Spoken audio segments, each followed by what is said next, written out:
When we look at the AFC North right now, as currently constructed, no DeAndre Hopkins, no, no season-ending injuries, right?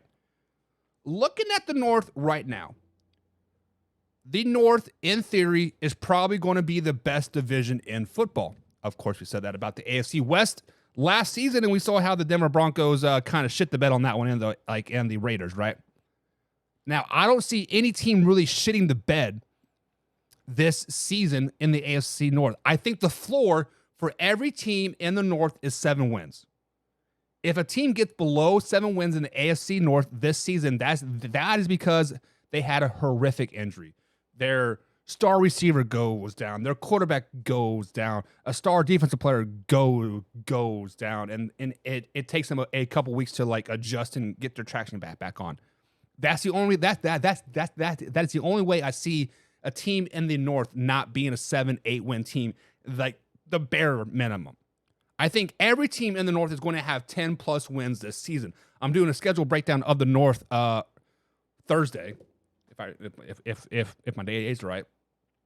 But the Cleveland Browns, they're still probably the worst team in that division. The Cleveland Browns are still a 4th place AFC North team. Not because they're a bad team. It is because they're not as good as the Bengals. They are not as good as the Ravens. They are not as good as the Pittsburgh Steelers. Now, they're better than everybody in the AFC South. They're better than everybody in the AFC East. They're better than three quarters of the team in the AFC West. But that doesn't win you a division, right? You can be the best team in every other division in football, but if you cannot beat the Bengals, the Ravens, or the Steelers, you're still going to be a last place team. And I don't think they have what it takes to win 5 division games this season. I think that is what it is going to take to win the division, is a 5 division win season. And then we see this comment with D-Hop. With D-Hop, they can win the division. With D-Hop, they can do this. Well, D-Hop isn't there yet. We probably won't be there, but time will tell.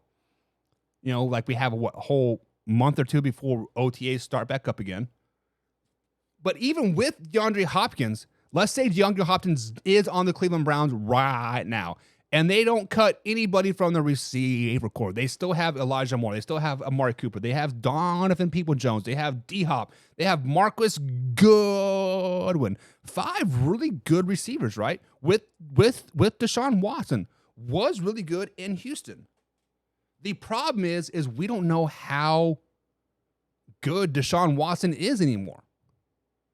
That is the biggest issue, is how good is Deshaun Watson still? Now, when he was in Houston, he was a top 10, top 5 quarterback in the NFL.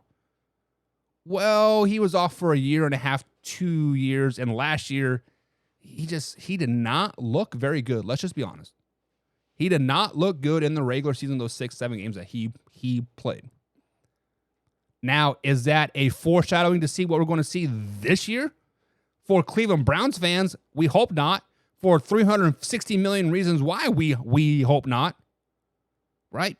As a NFL fan, I hope not. I would love to see him be at the top of his game again, and like Amari Cooper start catching everything, and like Elijah Moore finally show what he can actually do. The Jets messed up by letting him go, but whatever. But even with D-Hop, they're not a top team in the AFC North. They are not. They might be 3rd place. They might be a little bit better than the Ravens, better than the Steelers, better than the Bengals. No. Even with D-Hop,